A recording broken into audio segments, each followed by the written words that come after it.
The gravel crunched under my dress shoes the same way it had 100 times before, at engagement parties and Sunday brunches and the small, ordinary gatherings that had made this family feel like mine. I didn't know yet that it would be the last time that sound meant something good. Ashburn Hill looked exactly like the photos Camille had shown me on her phone 8 months earlier, the ones she'd scrolled through at our kitchen island asking what I thought of the string lights, the hydrangeas. The color of the linens. White roses spilled out from iron urns on either side of the dairy barn entrance. Silver buckets sweated in neat rows along a table, champagne bottles tilted at exactly the right angle for the photographer. Every detail bore my fingerprints, even if my name was nowhere on the invitation. I had the card in my breast pocket. 3 nights of drafts before I got the words right, and inside it, a check I wasn't going to mention to Belle unless she asked. I wore the navy suit Camille had picked out for me back when picking out my clothes was still something she wanted to do. A young woman in a black dress stood at the entrance with an iPad, checking names against a guest list as families filed past her into the barn. I recognized a few faces. A judge I'd done estate work for, a couple from the symphony board, people who had sat at my table more times than I could count. Calloway, I told her. Whitfield Calloway. She scrolled, her thumb moved up the screen, then down again, slower the second time. I watched her face do the thing faces do when they're about to deliver news they didn't expect to be delivering. I'm so sorry, sir. I don't have you on here. Let me just. That was when Camille stepped out from behind the hydrangeas. She was wearing champagne silk, the kind of dress designed to photograph well in afternoon light, her hair curled into something that had taken a professional over an hour. For half a second, something crossed her face. I want to say it was guilt. I've had 2 years now to decide whether I imagined that, and I still don't know. Whatever it was, it didn't last. Whitfield, her voice came out pitched for the crowd behind me, loud enough that the low hum of conversation near the entrance dropped away entirely. You're not on the list. There must be a mistake. She put her hand flat against my chest. Not a shove, just enough pressure to make the gesture unmistakable to 200 people who had eaten dinner at my table, whose children's college funds I had drafted in my own office, who were now watching my wife of 19 years block me from a wedding I had paid $41,000 to make happen. I want you to understand something about me, because it matters for everything that comes after this moment. I have spent 26 years in rooms where families tear each other apart over money, over legacy, over who gets remembered and who gets erased. I learned a long time ago that the person who raises their voice in that room is always the person who loses it. So I didn't raise mine. I looked at Camille for exactly 3 seconds. Long enough for her to understand that I saw her. All of her, more clearly in that moment than I had in 18 months. It's okay, I said. 2 words. Then I turned and walked back through the gravel lot, past guests who were no longer pretending not to stare, past a valet who suddenly found something urgent to look at on the ground. I got into my car, closed the door, and sat there without starting the engine. Somewhere behind me, a wedding I had built with my own hands was beginning without me in it. My name is Whitfield Calloway, and before I tell you what that wedding cost me, I need to tell you how it started, because none of what happened at Ashburn Hill makes sense without it. 14 years earlier, I was a 38-year-old estate attorney who had convinced himself he was content being alone. I'd built a solid practice in Alexandria, a solid house in Great Falls, and a solid, quiet life that asked nothing of me I wasn't willing to give. I went to the Alexandria Symphony fundraiser that year because a client donated a table and I owed him the courtesy of showing up. I noticed her during the silent auction, a woman in a simple navy dress, no jewelry except small gold studs, laughing at something loud enough that it carried across the room and made me lose my place mid-sentence with a donor I was supposed to be charming. I introduced myself before I'd fully decided to. Her name was Camille, 40 years old, recently divorced, raising a 9-year-old daughter on an interior design income that hadn't caught up to her talent yet. She told me later she'd almost stayed home that night, that she'd sat in her car arguing with herself about whether the babysitter money was worth it. I've thought about that more than I'd like to admit. How close I came to never meeting her. How much simpler everything would be now if I hadn't. We dated for 2 years before I asked her to marry me, and I want you to understand that wasn't hesitation. It was deliberation. I don't do anything important quickly, and marrying a woman with a daughter meant I was choosing that daughter too, whether anyone called it that or not. So before I asked Camille anything, I made sure I knew Belle. Belle was 11 the year I started showing up to her Saturday soccer games. I'd sit in a folding chair next to Camille on the sideline, not saying much, learning which girl on the team was Belle's best friend, learning she drank grape Gatorade and nothing else, learning she hated being called Brie and would go quiet for the rest of the day if you slipped and said it anyway. She was a serious kid, watchful, the kind of child who decided a long time before I met her that adults were worth observing before they were worth trusting. It took nearly a year before she let me sit with her over her math homework instead of just being in the room while she did it. It took 2 before she called me anything other than Whitfield. I remember the accident of it. She was 13, halfway through asking if she could sleep over at a friend's house, the question tumbling out fast the way kids ask things they expect to be denied. "Dad, can I?" And then she stopped herself so hard I watched the color rise in her face. I mean Whitfield. I told her it was fine either way. I meant it. I never brought it up again, never pushed for it, because I'd learned enough about Belle by then to know that anything pushed on her, she'd pull back from twice as hard. I let her get there in her own time, on her own terms, the way you let a fire catch instead of forcing it. Camille and I married at a small chapel in Midburg when Belle was 12. She stood beside her mother as a junior bridesmaid in a pale green dress, and at the reception she gave a toast she'd clearly rehearsed and clearly hadn't rehearsed crying through. She said I was the first person who ever showed up to things without being asked twice. I had it written on an index card, her handwriting, blue ink pressing hard enough into the paper that you could feel the letters on the back. I kept that card in the top drawer of my desk at the office for 19 years. I still have it now. The morning after the wedding I wasn't allowed to attend. I sat alone in my office before sunrise and took that card out and read it twice. Then I put it back in the drawer, closed it, and went to work, because a man doesn't get to fall apart in the middle of a Tuesday. Not when he still has people counting on him to hold things together. There's a version of love that shows up in photographs, and there's a version that shows up in paperwork, and I've come to believe the second kind is the one that actually tells you something true. The night we got Belle's financial aid letter from George Washington University, she sat across from me at the kitchen table with the envelope already open. The number circled in her own handwriting, and her face doing the thing faces do when a dream and a budget don't match. "It's fine," she said too quickly. "I'll figure it out. Community college for 2 years, then transfer, it's fine." I told her to give me until morning. I didn't tell her what I did that night, sitting in my home office after she'd gone to bed, moving numbers between accounts. One of them an account she didn't know existed because I'd been quietly funding it since she was 14 for exactly a moment like this one. In the morning I told her the aid had come through after an appeal. She never asked how appeals like that actually work. I never explained. Some gifts only count if the person never has to carry the weight of knowing they were given. 4 years later I stood outside a lecture hall on GW's campus while Belle defended her senior thesis behind closed doors, pacing a hallway that smelled like old carpet and floor wax, because her mother had a client walkthrough that couldn't be moved and her biological father, Roy, hadn't answered a single call in 3 days. I wasn't allowed inside the room. I stood in that hallway for 90 minutes anyway, because showing up isn't always about being let in. Sometimes it's just about making sure someone knows you're standing there when they walk out. She came through those doors with her eyes red and her hands shaking and threw her arms around my neck before she'd even said the word passed. I held on and didn't say much, because there wasn't much that needed saying. I just kept thinking, not for the first time, that biology had absolutely nothing to do with what I was feeling in that hallway.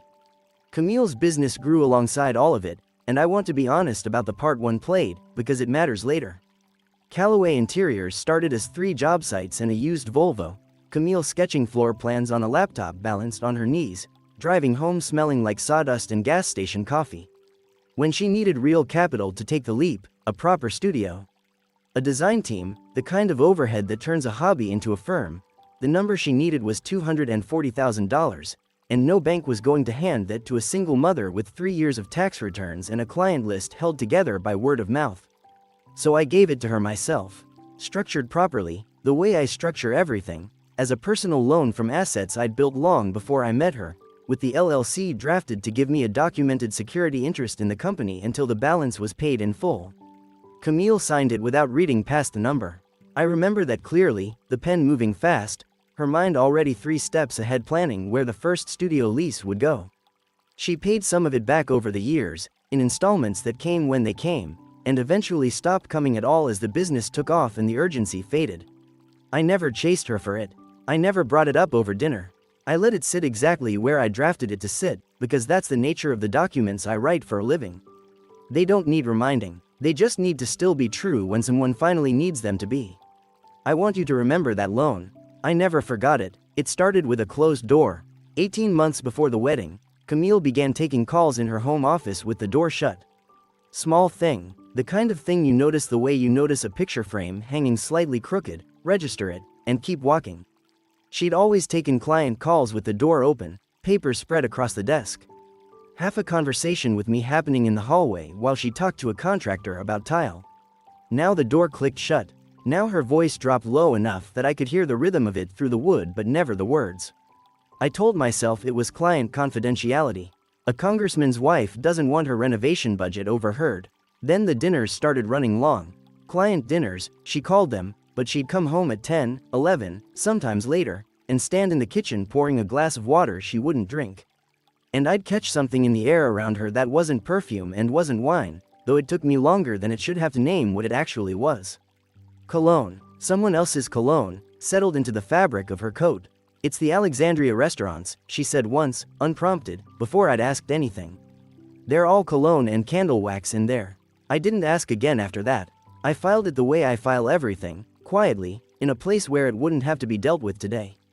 6 months out from the wedding, there was the tasting. Camille told me the planner had only booked 4 seats at the table, immediate family only, and she'd assumed I wouldn't want to sit through 2 hours comparing salmon to short rib. I let that go. It made a kind of sense. The way most excuses make sense right up until you've collected enough of them to see the shape they're forming. It was the seating chart that finally cracked something open in me. I came downstairs one evening for water and found her laptop still lit on the kitchen island.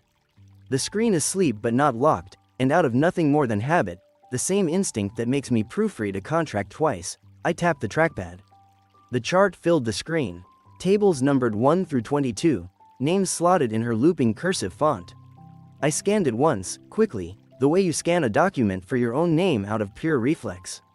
It wasn't there, not at table 1 with Belle's closest friends, not at the back tables with second cousins and college roommates, not anywhere. 19 years of birthdays and Christmas mornings and one very specific hallway outside a thesis defense, and there wasn't a single chair reserved for me at my own stepdaughter's wedding. I asked her about it the next morning, kept my voice level the way I keep it in depositions. She barely looked up from her coffee. The chart's still in progress, Whitfield. Of course you'll be seated. Don't be paranoid. Don't be paranoid. I've heard that phrase used on clients before, usually right before the person saying it does exactly the thing they were being accused of.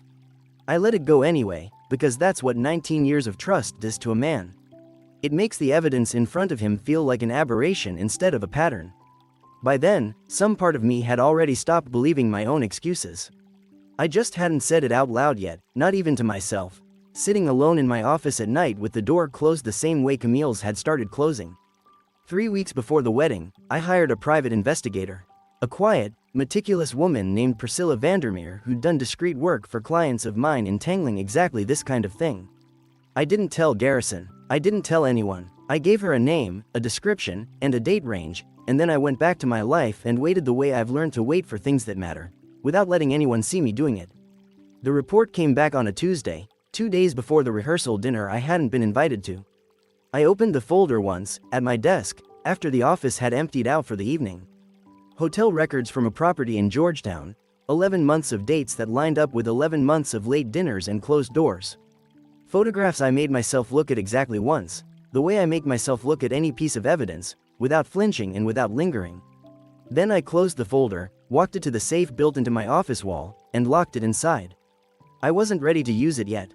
I wanted to see, with my own eyes, exactly how far this had already gone, and exactly what they thought they could get away with while I stood there pretending I hadn't noticed the door. The Thursday before the wedding, I wasn't invited to Ashburn Hill. Camille called it keeping things small. Immediate family and the wedding party only, she said, standing in our kitchen with her coat already on, keys in hand, not quite meeting my eyes. You'll come straight to the ceremony Saturday. It'll be easier that way. I said okay. I said it the way you agree to something you've already decided not to believe. I stood at the window that evening and watched her taillights disappear down our street toward a rehearsal dinner for a wedding I had funded in full. At a venue I had never seen except in photographs on her phone, surrounded by people who would spend that night hearing some version of a story that didn't include me. I already knew, by then, roughly what that version was. I just hadn't heard it said out loud yet. I want to be honest about something. By that point, I already had the folder locked in my office safe. I already knew about Desmond. I could have confronted her that night, could have stood in the driveway and stopped her before she got in the car. I didn't. Some part of me needed to see exactly how far she was willing to let this go before I stepped in and ended it on my own terms. So I let Saturday come. I got up early that morning, the way I always do, and I put on the navy suit she'd picked out for me 8 months earlier, back when we still chose things together. I wrote the card 3 times before I got it right, folded a check inside it that I never got the chance to give anyone, and drove the 50 minutes out to Midburg with the windows down, telling myself, one more time, that I was wrong about all of it. Ashburn Hill looked exactly like the pictures. White roses spilling from iron urns, silver buckets sweating with champagne along a linen-draped table, string lights strung through the beams of the converted dairy barn, waiting for evening to make them worth something.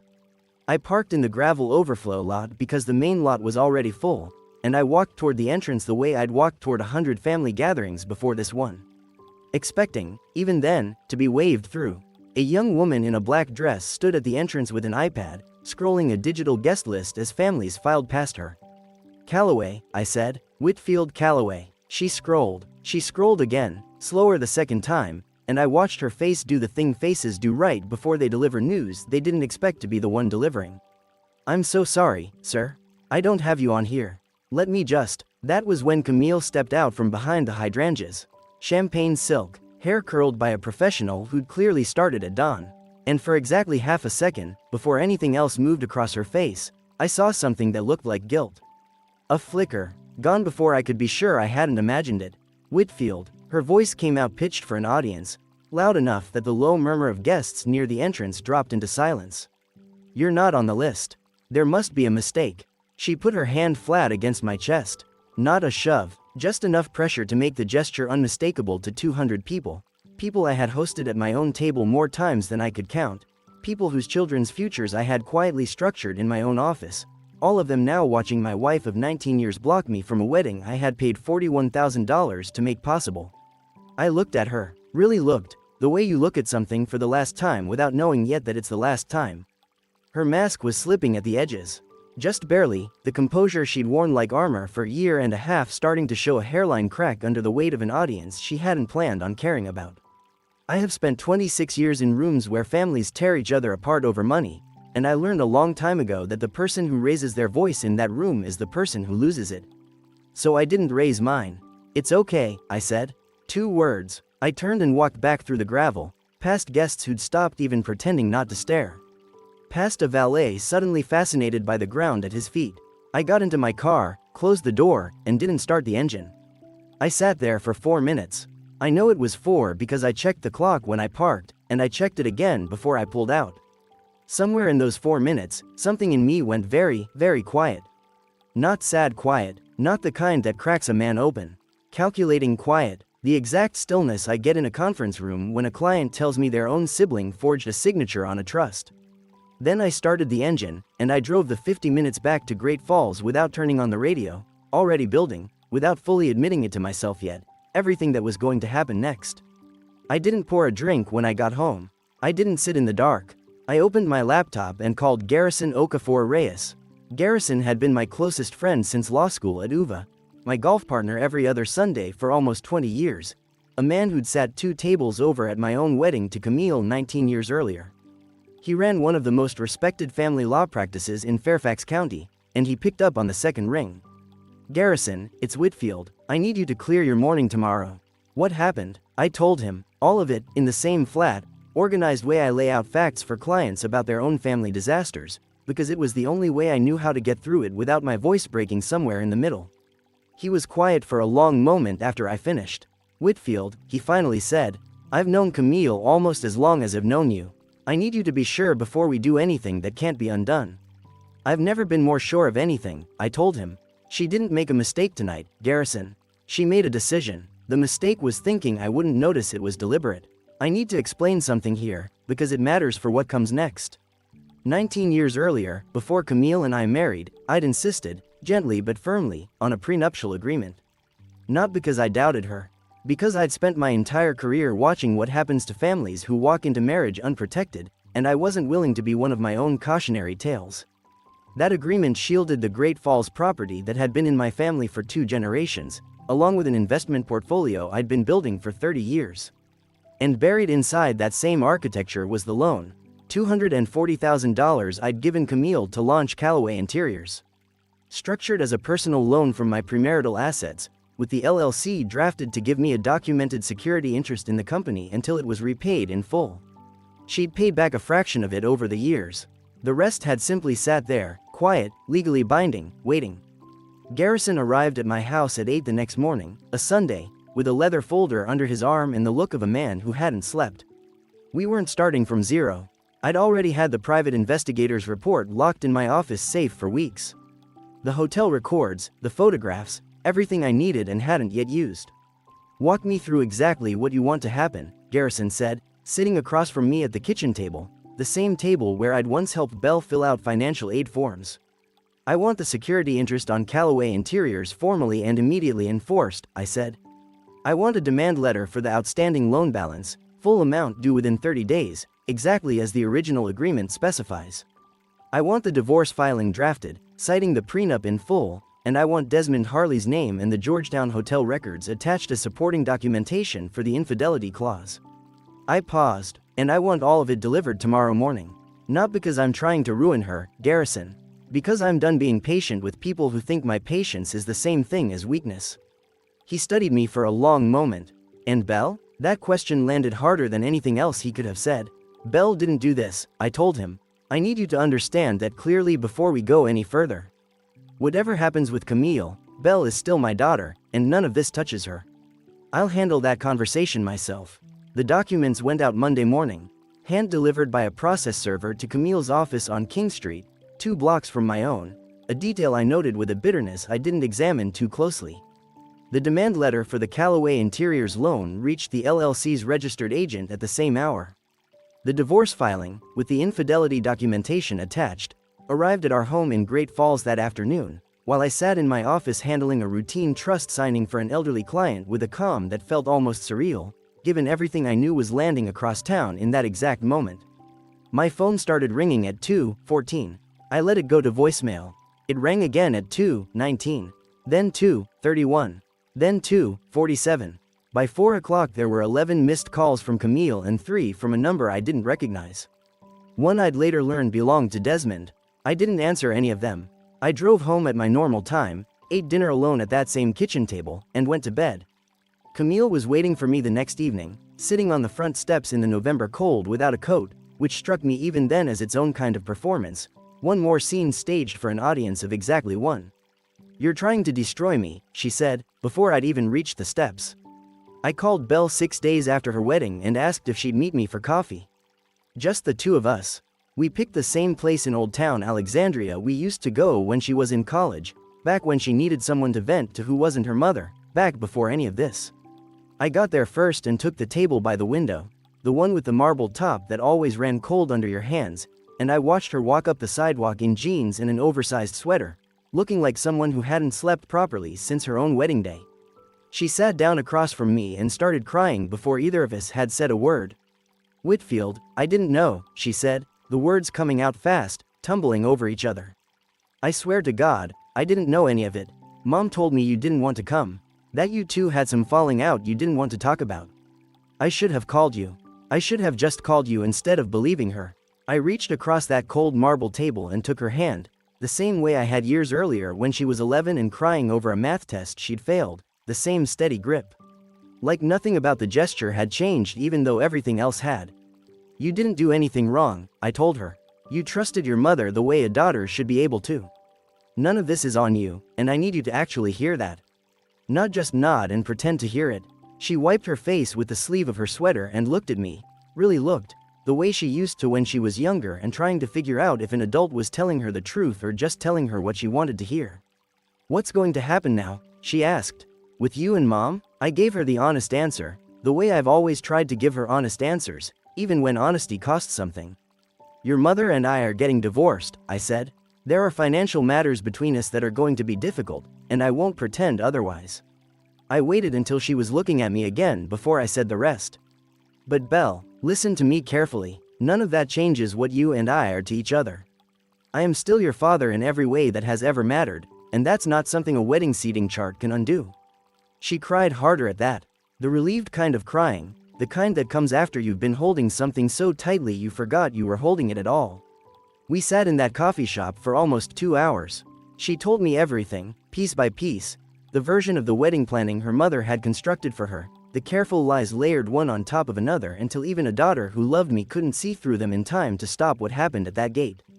I let her talk. I didn't correct her, didn't fill in gaps with what I already knew from the folder in my office safe. Some things a person needs to say out loud on their own timeline, not yours.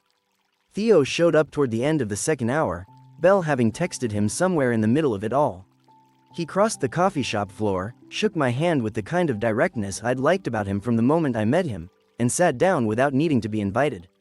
"I'm sorry," he said. "I didn't know either. I want you to know that. And you'll always have a seat at any table Belle and I ever set." Always. I believed him. I still do. That coffee shop conversation didn't fix everything. It didn't undo the gravel lot or the hand against my chest or the 200 people who'd watched it happen. But it did something else, something that mattered more in the long run. It told me exactly who Belle was underneath everything her mother had built around her. It told me the family I'd spent 19 years constructing hadn't been built on sand after all. Just on the wrong half of it. The months that followed unfolded with the slow, grinding pace anyone who's been through a contested divorce will recognize. Camille hired an aggressive attorney out of a firm in Tyson's Corner who tried, in the opening rounds, to argue the prenup should be thrown out as unconscionable.